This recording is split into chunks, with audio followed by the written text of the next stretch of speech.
నమస్తే, welcome to me TV news. ముందుగా headlines.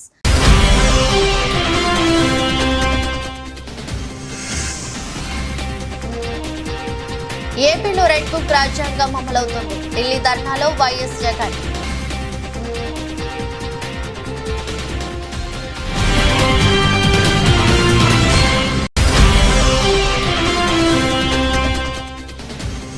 RTC కార్మికులను పీఆర్సీ పరిధిలోకి ఎప్పుడు తెస్తారో చెప్పాలన్న బీఆర్ఎస్ ఎమ్మెల్యే హరీష్ రావు.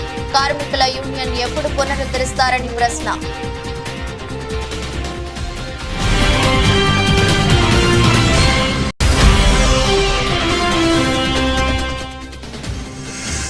ప్రకాశం జిల్లాను వెనుకబడిన జిల్లాగా గుర్తించి కేంద్ర బడ్జెట్లో ప్రకటించిన కేంద్రం. ప్రత్యేకంగా ధన్యవాదాలు తెలిపిన ఒంగోలు ఎంపీ మాగుంట శ్రీనివాసులు రెడ్డి.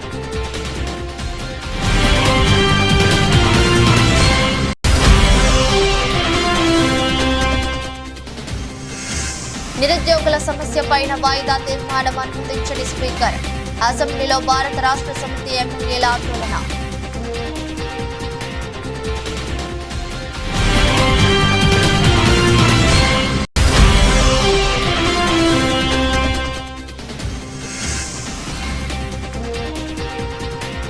మెరిసిన దీప్తి షఫాలి. సెమీఫైనల్లో భారత్.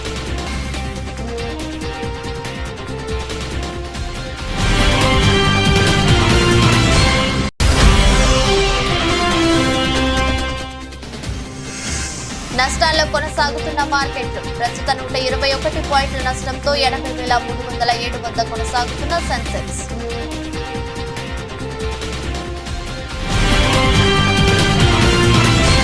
ప్రజలు శిక్షించిన బీఆర్ఎస్ నేతలు మారడం లేదని తెలంగాణ ముఖ్యమంత్రి రేవంత్ రెడ్డి అన్నారు.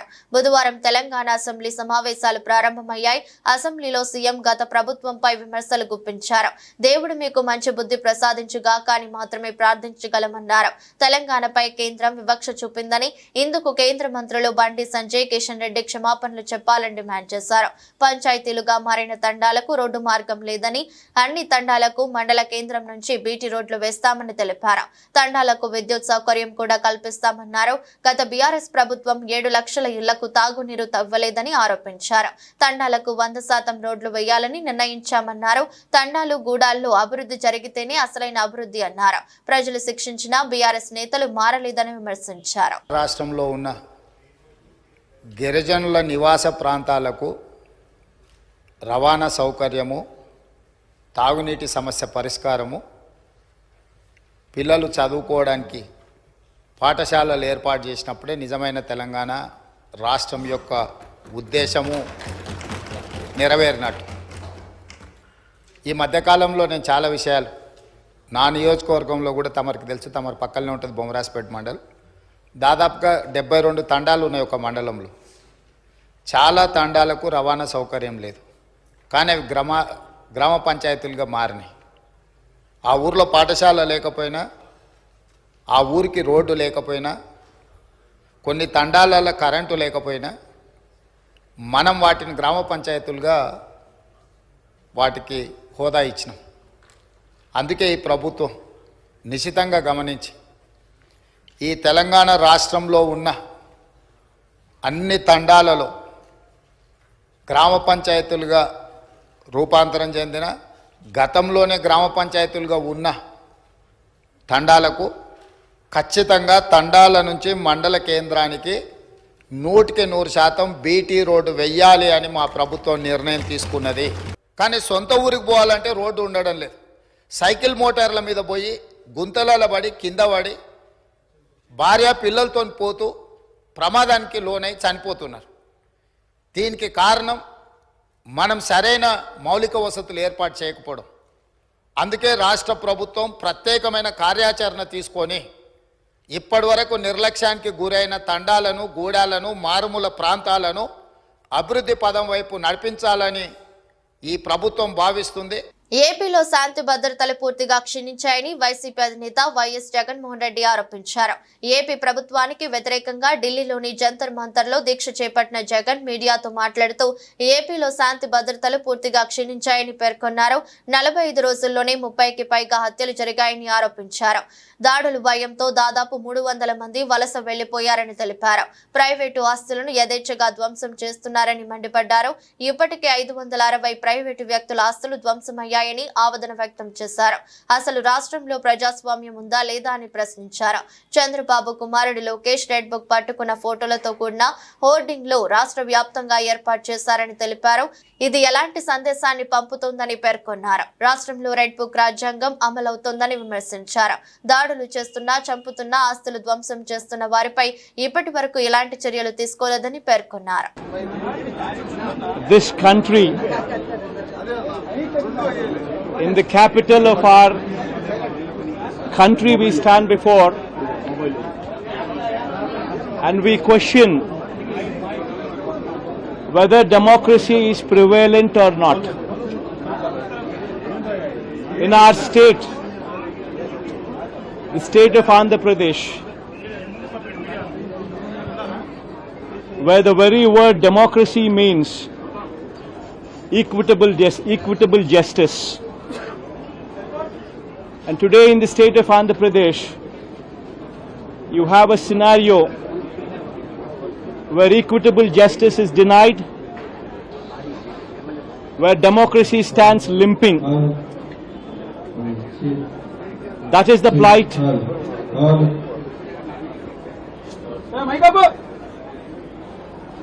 That is the plight of affairs in Andhra Pradesh. You have a government in place where within 45 days of coming into power, you have a situation where more than 30 people have been murdered, where you have more than 300 people on whom you have assaults taken place, which led to attempt of murder, where you have more than 560 properties, private properties vandalized, where you have more than 490 government properties also vandalized, where you also have more than 1,000 cases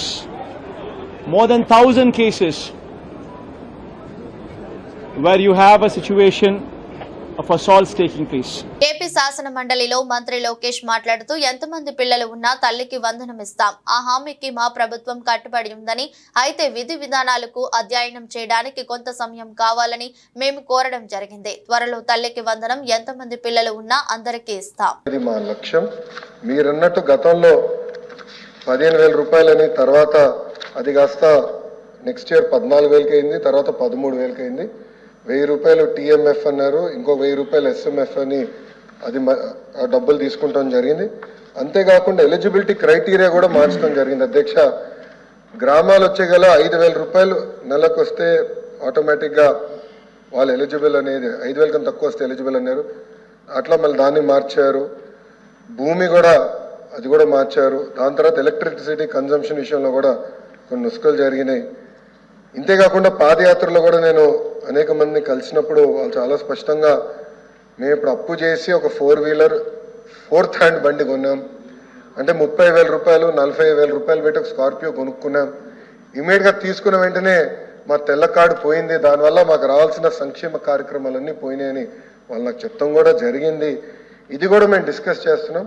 ఎందుకంటే గ్రామ సచివాలయ, ward సచివాలయాలు స్వామి గారి కింద ఉంది, మళ్ళీ RTG నా కింద ఉంది. మీ ఇద్దరం కూర్చుని డేటాని కూడా ప్యూరిఫై చేయాలి, పకడ్బందీగా ఇది అమలు చేయాలనేది లక్ష్యంతో మేము చేస్తున్నాం. అధ్యక్ష, సో మీకు ఎలాంటి సందేహంలా అవసరం లేదు. అర్హులు ఎంతమంది ఉన్నా ఇవ్వాలనేదే ఎన్డీఏ ప్రభుత్వం లక్ష్యం. అది మేము సాధిస్తాం. రెండోది, ఇది బోర్డు ప్రభుత్వం ప్రైవేట్ పాఠశాలలకు వెళ్ళే విద్యార్థులకి వర్తిస్తుంది. ఇంకో పక్కన పెద్దలు అన్నట్టు అధ్యక్ష, 2019 నుంచి 24తో పోల్చితే ప్రభుత్వ పాఠశాలలో సుమారుగా 72,000 మంది విద్యార్థులు తగ్గారు అధ్యక్ష. నిరుద్యోగులకు జాబ్ క్యాలెండర్ ప్రకటనతో పాటు ఇతర న్యాయమైన డిమాండ్లు చర్చించాలని కోరుతూ కేటీఆర్ వేసిన ప్రతిపాదనను స్పీకర్ తిరస్కరించారు. నిరుద్యోగుల సమస్యపైన వాయిదా తీర్మానం అనుమతించినందుకు అసెంబ్లీలో భారత రాష్ట్ర సమితి ఎమ్మెల్యేల ఆందోళనకు దిగారు. ప్లకార్డులతో పాటు నిరుద్యోగుల సమస్యలను పరిష్కరించాలని నినాదాలు చేస్తూ అసెంబ్లీ నుండి బయటకు వచ్చారు. వాయిదా ప్రతిపాదన శ్రీ కె తారక రామారావు గారు మరియు ఇతరులు నిరుద్యోగులకు జాబ్ క్యాలెండర్ ప్రకటనతో పాటు ఇతర న్యాయపరమైన డిమాండ్ల పరిష్కారం గురించి చర్చించాలని కోరుతూ ఇచ్చిన వాయిదా ప్రతిపాదన తిరస్కరించడమైనది.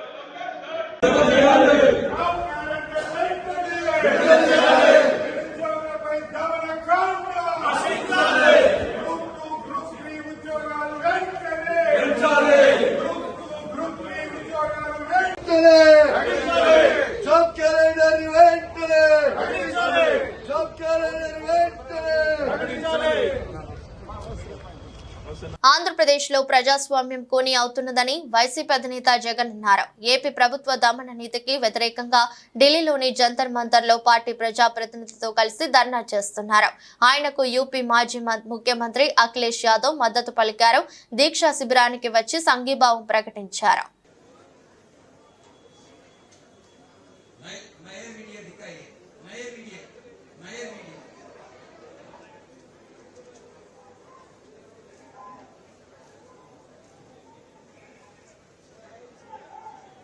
సభలో ఆర్టీసీ కార్మికుల విషయం చర్చకు వచ్చినప్పుడు ప్రభుత్వం సమాధానం చెప్పకుండా పారిపోయిందని మాజీ మంత్రి సిద్దిపేట ఎమ్మెల్యే హరీష్ రావు అన్నారు. ఈ విషయమై ఆయన మీడియా పాయింట్ వద్ద మాట్లాడుతూ శాసనసభలో అధికార బలాన్ని చూపించి తమ గొంతు నొక్కుతారేమో కానీ రేపు ఆర్టీసీ కార్మికుల హృదయాలను మీరు గెలుచుకోలేరన్నారు. ఎప్పటి నుండి ఆర్టీసీ వాళ్ళని ప్రభుత్వ ఉద్యోగుల గుర్తిస్తారు అంటే సమాధానం చెప్పకుండా దాటేశారని విమర్శించారు. ఈరోజు సభలో అత్యంత ముఖ్యమైన ఆర్టీసీ కార్మికుల విషయం చర్చకు వచ్చినప్పుడు ప్రభుత్వం సమాధానం చెప్పకుండా పారిపోయింది. ప్రభుత్వం సూటిగా సమాధానం చెప్పలేకపోయింది. మేము సూటి ప్రశ్నలు వేసిన ఏ ప్రశ్నకు కూడా సమాధానం చెప్పకుండా ఊకదంపుడు ఉపన్యాసాలు కొట్టి ఆరోపణలు చేసి తప్పించుకోవాలని ప్రయత్నం చేసినారు. శాసనసభలో మందబలంతోనో అధికారాన్ని ఉపయోగించో సభా నాయకుడిగా మీరు మా గొంతు నొక్కుతారేమో కానీ రేపు ఆర్టీసీ కార్మికుల హృదయాలను మాత్రం మీరు గెలుచుకోలేరు. ఇవాళ అర్థమైంది. రాష్ట్రంలో ఆర్టీసీ కార్మికులందరూ కూడా గమనిస్తూ ఉన్నారు. ఈ ప్రభుత్వం ఎన్నికల ముందు ఏం చెప్పింది, గెలిచిన తర్వాత ఏం చేస్తుందో ఇవాళ రాష్ట్రంలోని ఆర్టీసీ కార్మికులందరూ కూడా చూశారు. మేమేమడిగాం, మా ప్రభుత్వం ఉన్నప్పుడు ఆర్టీసీ ఉద్యోగులను ప్రభుత్వ ఉద్యోగులుగా గుర్తిస్తూ నిర్ణయం తీసుకున్నాం. అసెంబ్లీలో బిల్లు పాస్ అయింది. గవర్నర్ గారు ఆమోదించిండ్రు. గెజిట్ కూడా పబ్లికేషన్ అయింది. ఏ డేట్ నుంచి వాళ్ళని తీసుకుంటారంటే దానికి సమాధానం చెప్పలేదు. 8 నెలలైంది మీ ప్రభుత్వం వచ్చి. 8 నెలలైనా గుర్తించలేదు. ఎప్పటి నుంచి వాళ్ళని ప్రభుత్వ ఉద్యోగులుగా గుర్తిస్తారంటే సమాధానం చెప్పకుండా దాటేశారు. యూనియన్ పునరుద్ధరణ గురించి అడిగితే సమాధానం చెప్పలేదు. చనిపోయిన పిల్లలకు రెగ్యులర్ ఉద్యోగాలు ఇవ్వాలంటే దాని మీద సమాధానం చెప్పలేదు. ముఖ్యమంత్రి గారు ఫిబ్రవరిలో ఇచ్చిన చెక్కు 300 కోట్లు, అది డమ్మీ చెక్ అయింది. ఆ డబ్బులు పాస్ కాలేదు. దాని సంగతి ఏంటంటే సమాధానం చెప్పలేదు. మహాలక్ష్మి ఉచిత బస్సు పథకానికి డబ్బులు ఇవ్వడం లేదు. మీరు ఏప్రిల్ మే 2 నెలల్లో 1 రూపాయి కూడా ఇవ్వలేదు. ఎందుకు ఇవ్వలేదు, ఎప్పుడు ఇస్తారు అంటే దానికి సమాధానం చెప్పలేదు. గుంటూరు, కర్నూలు, నెల్లూరు జిల్లాల్లోని వెనుకబడ్డ ప్రాంతాలతో ఏర్పాటు చేయబడి అన్ని రంగాలలో ఇప్పటికే వెనుకబడిన ప్రకాశం జిల్లాను వెనుకబడిన జిల్లాగా గుర్తింపు చేసి కేంద్ర బడ్జెట్ లో ప్రకటింపజేసినందుకు ఆంధ్ర రాష్ట్ర ముఖ్యమంత్రి నారా చంద్రబాబు నాయుడుకి జిల్లా ప్రజల తరపున ఒంగోలు పార్లమెంట్ సభ్యులు మాగుంట శ్రీనివాసులు రెడ్డి ప్రత్యేకంగా ధన్యవాదాలు తెలియజేశారు. ఈ బడ్జెట్ అలొకేషన్ రావటం అనేది చాలా సంతోషకరమైన విషయం. ఇది ఇక ఇండస్ట్రియల్ డెవలప్మెంట్ అనేది, ఇండస్ట్రియల్ కారిడార్స్ అనేది వైజాగ్ టు చెన్నై కారిడార్ ఉన్నాయి, బెంగళూరు టు కొత్త కృష్ణపట్నం టు బెంగళూరు ఉన్నాయి. అన్ని కారిడార్స్ అన్నీ కూడా ఉన్న పెండింగ్ అన్నీ కూడా ముందుకు తీసుకెళ్తామని వారు ఇవ్వటం అనేది కూడా ఒక సంతోషకరమైన విషయము. ప్రధానమైనది ఏంటంటే బ్యాక్వర్డ్ రీజియన్ గ్రాంట్ అనేది ఎప్పటి నుంచో పెండింగ్లో జరుగుతూనే ఉంటాయి. అది అంటే ఆంధ్రప్రదేశ్లో ముందు ఉన్న 13 జిల్లాల్లో 7 జిల్లాలను ఎంపిక చేస్తున్నారు. ఇప్పుడు మరలా ఇంకొక 3 జిల్లాలను కూడా కలుపుకొని అందులో మాకు ప్రత్యేకంగా ప్రకాశం జిల్లాను కూడా చేసినందుకు కూడా ముఖ్యంగా ఫస్ట్ మా ముఖ్యమంత్రి వర్యులు నారా చంద్రబాబు నాయుడు గారికి ధన్యవాదాలు కూడా తెలుపుకుంటూ, అంటే బ్యాక్వర్డ్ రీజియన్ అనేది యాక్చువల్గా రేపు 24వ తారీఖు జూన్ 24వ తారీఖు పార్లమెంట్లో క్వశ్చన్గా మొదటి క్వశ్చన్గా నాది ఉన్నది, అది ఆస్పిరేషనల్ డిస్ట్రిక్ట్స్ అనేది కూడా. ఎందుకేమిటంటే ప్రకాశం జిల్లాని ఎందుకు మీరు ఆస్పిరేషనల్ అంటే బ్యాక్వర్డ్ ఏరియాగా కూడా చేయలేదని పదే పదే అడుగుతూ వచ్చాం. ఈరోజు పార్లమెంట్లో బడ్జెట్లోనే దాన్ని ప్రస్తావన చేయటం అంటే చాలా సంతోషపడుతున్నాను నేను. ప్రకాశం జిల్లాని పూర్తిగా మనం వెనుకబడిన ప్రాంతంగా కూడా డిక్లేర్ చేస్తే ఇంకా చాలా వసతులు కూడా ఏర్పడినదానికి కూడా వీలవుతుందని తెలుపుకుంటూ, కేంద్ర ప్రభుత్వం వారు ప్రవేశపెట్టిన ఈ బడ్జెట్ అనేది ఎక్సలెంట్ బడ్జెట్. ఇది కేంద్ర ప్రభుత్వం ఈ రోజు ప్రవేశపెట్టిన బడ్జెట్ లో విద్యారంగాన్ని పూర్తిగా విస్మరించి బడ్జెట్ ప్రవేశపెట్టారని, కేంద్ర బడ్జెట్ లో విద్యకు 10% నిధులు కేటాయించాలని డిమాండ్ ఉన్న ఈ రోజు ప్రవేశపెట్టిన 32.07 లక్షల కోట్ల బడ్జెట్ లో విద్యకు కేవలం 1,25,638 కోట్ల నిధులు కేటాయించి విద్యను నిర్వీర్యం చేసే విధంగా కేటాయింపులు చేశారని, తెలంగాణ నుండి 2 కేంద్ర మంత్రులు 6 మంది ఎంపీలు ఉండి ఏం లాభమని, కేంద్రం తెలంగాణకి అన్యాయం చేయడం అంటే రాష్ట్ర బీజేపీ ఎంపీల చేతగానితనమని, వెంటనే వారు ఎంపీ, కేంద్ర మంత్రి పదవులకు రాజీనామా చేయాలని మణికంఠరెడ్డి, లక్ష్మణ్ డిమాండ్ చేశారు. ఈ రోజు కేంద్ర ప్రభుత్వం ప్రవేశపెట్టిన బడ్జెట్ పూర్తిగా ఎన్డీఏ కూటమి రాష్ట్రాల బడ్జెట్ లెక్కనే ఉంది. ఇది పూర్తిగా ఇలా దేశ ప్రజల్ని, తెలంగాణ రాష్ట్రాన్ని తీవ్రంగా నిరాశపరిచి తెలంగాణ రాష్ట్రానికి తీవ్ర అన్యాయం చేసింది ఈ కేంద్ర ప్రభుత్వం ప్రవేశపెట్టిన బడ్జెట్.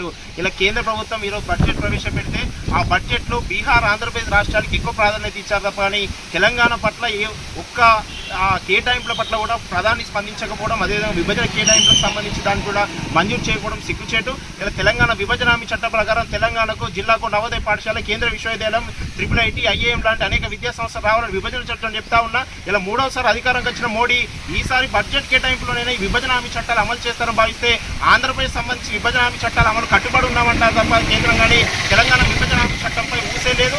దీనికి సంబంధించి తెలంగాణ నుంచి 6 బీజేపీ ఎంపీలు, 2 కేంద్ర మంత్రులు ఉన్నా కూడా వాళ్ళ నిర్లక్ష్యం మూలంగానే ఇలా కేంద్ర ప్రభుత్వం తెలంగాణకు ఎలాంటి కేటాయింపు జరగలేదు.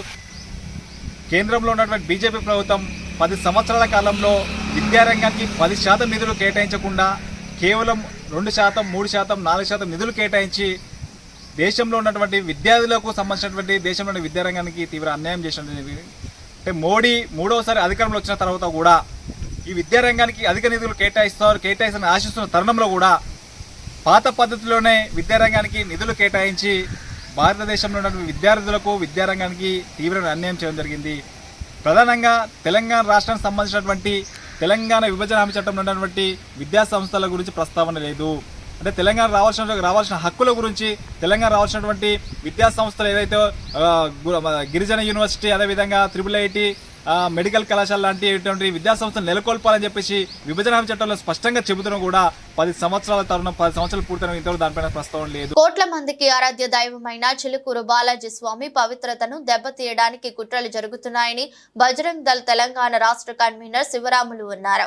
దేవస్థానం వెళ్లే మార్గం వద్ద మరో వేములవాడ ధర్మపురి క్షేత్రం జోగులాంబ అమ్మవారి లాగా చిలుకూరు దేవస్థానం వద్ద మస్జిద్ కడుతున్నారని, దీనిని కట్టడి చేయడానికి హిందువులు అందరూ పెద్ద సంఖ్యలో పాల్గొని విజయవంతం చేద్దామని పిలుపునిచ్చారు. అనంతరం చిలుకూరు బాలాజీ ఆలయ ప్రధాన అర్చకులు మాట్లాడుతూ ఆలయ పవిత్రతను కాపాడడానికి అందరూ ఏకం కావాలన్నారు. చిలుకూరు బాలాజీ వెంకటేశ్వర స్వామి వారి దేవాలయం ఒక స్వయం వ్యక్త క్షేత్రం. అంటే తిరుమల వెంకటేశ్వర స్వామి భూలోకం పైన నేరుగా దిగి వచ్చినటువంటి క్షేత్రము చిలుకూరు బాలాజీ క్షేత్రము. అలాంటి ఒక క్షేత్రంలో తిరుమలకి ఏ నియమాలు వర్తిస్తాయో చిలుకూరుకు కూడా అలాంటి నియమాలు వర్తిస్తాయి. తిరుమల క్షేత్రం చుట్టూ 2 కిలోమీటర్ రేడియస్లో ఏ అన్య మత సంస్థ కానీ ఒక ప్రార్థనా స్థలాన్ని కానీ కొత్తగా నిర్మించడానికి అవకాశం లేదు. ఆ జీవోని మేము మళ్ళీ ప్రార్థిస్తున్నాము ప్రభుత్వాన్ని మీ ద్వారా. ఎందుకంటే ఇవాళ కొంచెం ఒక విచిత్రమైన సంఘటన జరిగింది.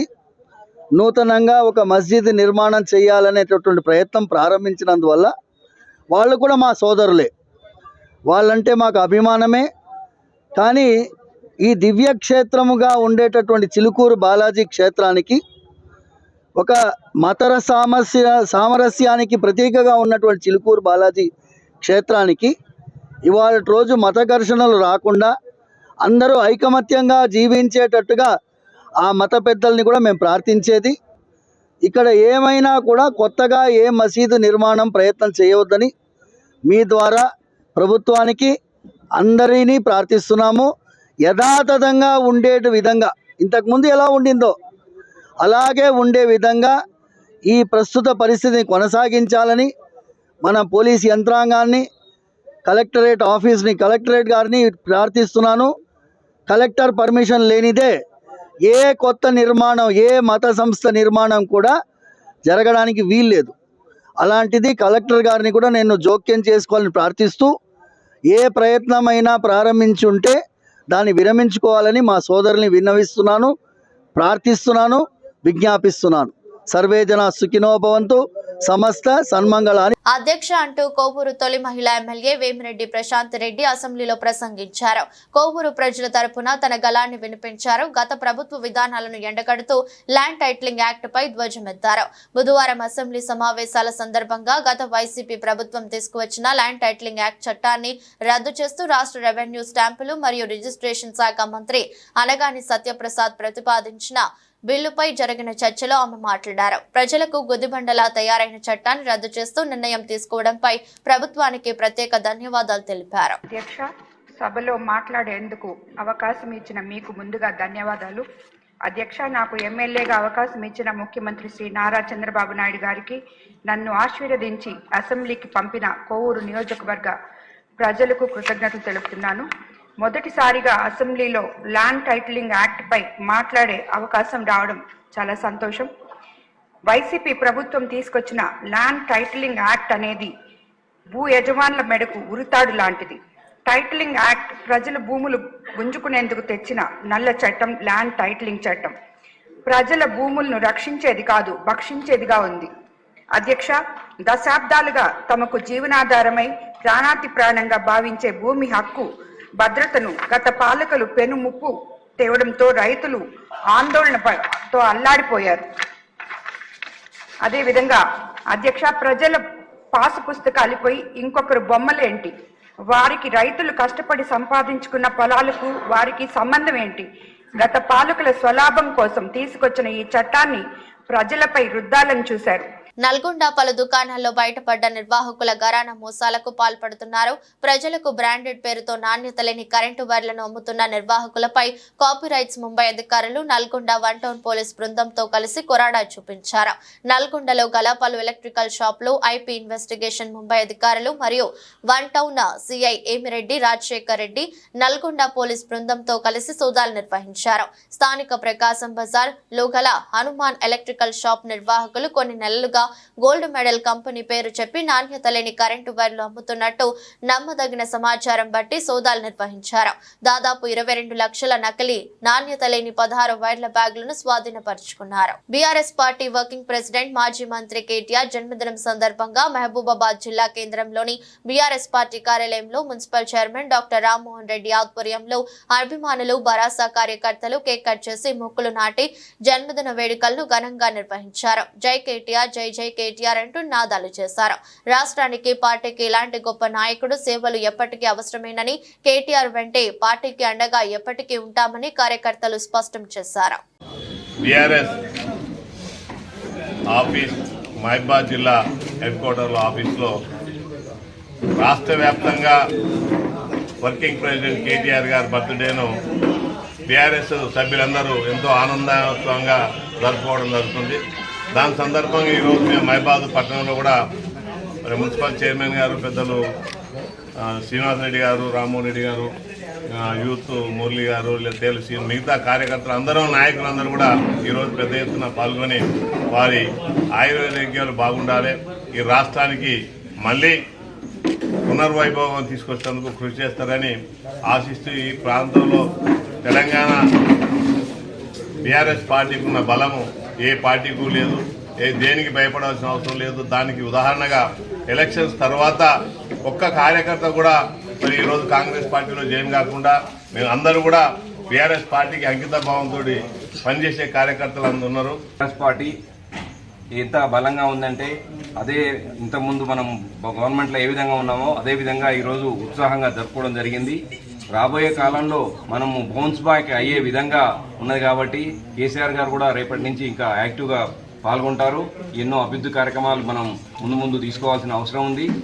అదేవిధంగా పార్టీ అది కాంగ్రెస్ పార్టీ చేసే ఏమైనా అవకతవకలు ఉన్నా ఈ రోజు నుంచి మనం ఎండగట్టే విధంగా కేసీఆర్ గారు నిన్ననే చెప్పారు. వాళ్ళ హానీమూన్ అయిపోయింది, ఇక్కడి నుంచి అటాక్ అనేది స్టార్ట్ అవుతుందని కేసీఆర్ గారు పెద్దలు చెప్పారు.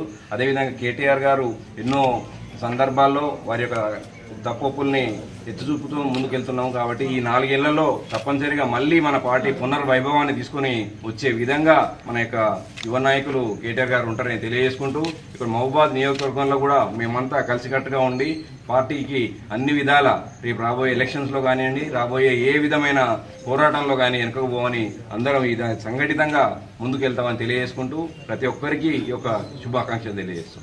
తమిళ అగ్ర దర్శకుడు Lokesh Kanagaraj super star Rajinikanth combination లో వస్తున్న తాజా చిత్రం కూలీ సన్ పిక్చర్స్ బ్యానర్ పై కళానిధి మారన్ ఈ సినిమాను భారీ బడ్జెట్ తో నిర్మిస్తుండగా తలైవా కెరీర్ లో ఇది 171వ సినిమా. South Indian music sensation Anirudh ఈ చిత్రానికి సంగీతం అందించనున్నారు. ఈ నెలలో షూటింగ్ ప్రారంభించిన ఈ చిత్రం ప్రస్తుతం శరవేగంగా షూటింగ్ జరుపుకుంటోంది. అయితే ఈ మూవీలో విలన్ పాత్ర సంబంధించి ఒక వార్త సోషల్ మీడియాలో ఫుల్ వైరల్ అవుతోంది. ఈ మూవీలో తలైవర్ ను ఢీకొట్టే పాత్రలో టాలీవుడ్ అగ్రనటుడు అక్కినేని నాగార్జున నటించబోతున్నట్లు తెలుస్తోంది. ఒకవేళ ఇదే నిజమైతే అటు రజనీ ఫ్యాన్స్ తో పాటు ఇటు నాగ్ ఫ్యాన్స్ పండగని చెప్పుకోవాలి. మరోవైపు నాగార్జున ఇంతకు ముందు ఓ బాలీవుడ్ చిత్రంలో విలన్ కనిపించి అలరించాడు. దీంతో మరోసారి విలన్ గా నటిస్తుండటంతో ఈ సినిమాపై భారీ అంచనాలు ఉన్నాయి. ఇక ఈ సినిమాపై చిత్ర యూనిట్ నుంచి అధికారిక ప్రకటన రావాల్సి ఉంది. మహిళల ఆసియా కప్ లో జైత్ర యాత్ర కొనసాగిస్తున్న భారత జట్టు సెమీస్ లో అడుగు పెట్టింది. వరుసగా 3 మ్యాచ్లను విజయం సాధించిన టీమిండియా టైటిల్ కు 2 గల దూరంలో నిలిచింది. మంగళవారం నేపాల్ పై 82 పరుగుల తేడాతో భారత్ జయబేరి మోగించింది. మొదట షఫాలి వర్మ విధ్వంసానికి జడుసుకున్న ప్రత్యర్థిని ఆల్రౌండర్ దీప్తి శర్మ స్పిన్ ఉచ్చులో పడేసింది. దాంతో నేపాల్ నిర్ణీత ఓవర్లలో 96 పరుగులకే పరిమితమైంది. ఆడిన 3 మ్యాచ్ల్లో జయకేతనం ఎగురవేసిన టీమిండియా సెమీస్ కు దూసుకెళ్లింది. డిఫెండింగ్ ఛాంపియన్ టీమిండియా మహిళల ఆసియా కప్ లో అజేయంగా దూసుకెళ్తోంది. తొలి పోరులో పాకిస్తాన్ ను ఆపై యుఏఈని చిత్తు చేసిన భారత జట్టు గలావారం నేపాల్ ను వణికించింది. భారీ ఛేదనలో నేపాల్ కు అరుంధతి రెడ్డి ఆదిలోనే షాక్ ఇచ్చింది. తన మొదటి ఓవర్లోనే ఓపెనర్ సంజానా కట్కా బౌల్డ్ చేసి నేపాల్ ను ఒత్తిడిలో పడేసింది. దేశీయ స్టాక్ మార్కెట్లు బుధవారం నష్టాల్లో ట్రేడ్ అవుతున్నాయి. నిన్న పార్లమెంట్ లో బడ్జెట్ ప్రవేశపెట్టిన నేపథ్యంలో మార్కెట్లు కుప్పకూలిన విషయం తెలిసిందే. ఇవాళ ఉదయం సైతం మార్కెట్లు ఫ్లాట్ గా మొదలయ్యాయి. క్రితం సెషన్ తో పోలిస్తే 80,343.38 పాయింట్ల వద్ద ఫ్లాట్ గా మొదలైంది. అదే సమయంలో నిఫ్టీ సైతం ఫ్లాట్ గా ట్రేడ్ అవుతుంది. ప్రారంభ ట్రేడింగ్ సెషన్ లో ఐటీసీ 2% పెరగ్గా బజాజ్ ఫైనాన్స్ షేర్లు 2% బలహీనపడ్డాయి. ప్రస్తుత సెన్సెక్స్ 121 పాయింట్ల నష్టంతో 80,307 వద్ద కొనసాగుతుంది.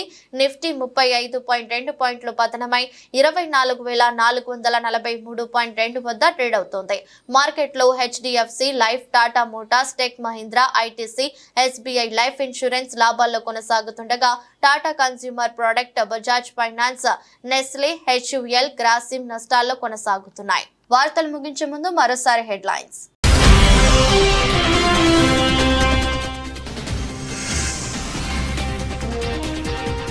ఏపీలో రెడ్ బుక్ రాజ్యాంగం అమలవుతుంది. ఢిల్లీ ధర్నాలో వైఎస్ జగన్.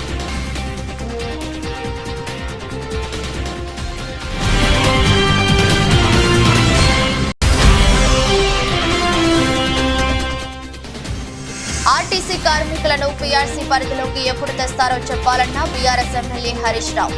కార్మికుల యూనియన్ ఎప్పుడు పునరుద్ధరిస్తారని ప్రశ్న.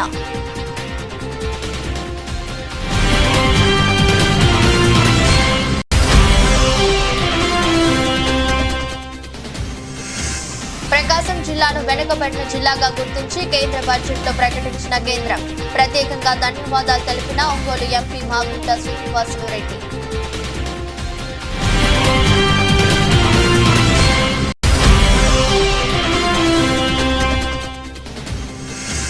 నిరుద్యోగుల సమస్యపైన వాయిదా తీర్మానం అనుమతించని స్పీకర్. అసెంబ్లీలో భారత రాష్ట్ర సమితి ఎమ్మెల్యేల ఆందోళన.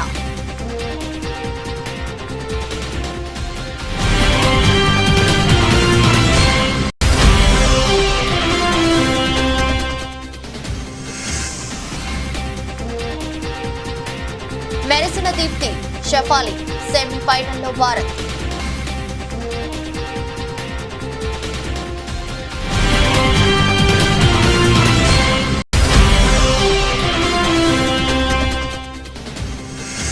నష్టాల్లో కొనసాగుతున్న మార్కెట్లు. ప్రస్తుత 121 పాయింట్ల నష్టంతో 80,307 వద్ద కొనసాగుతున్న సెన్సెక్స్.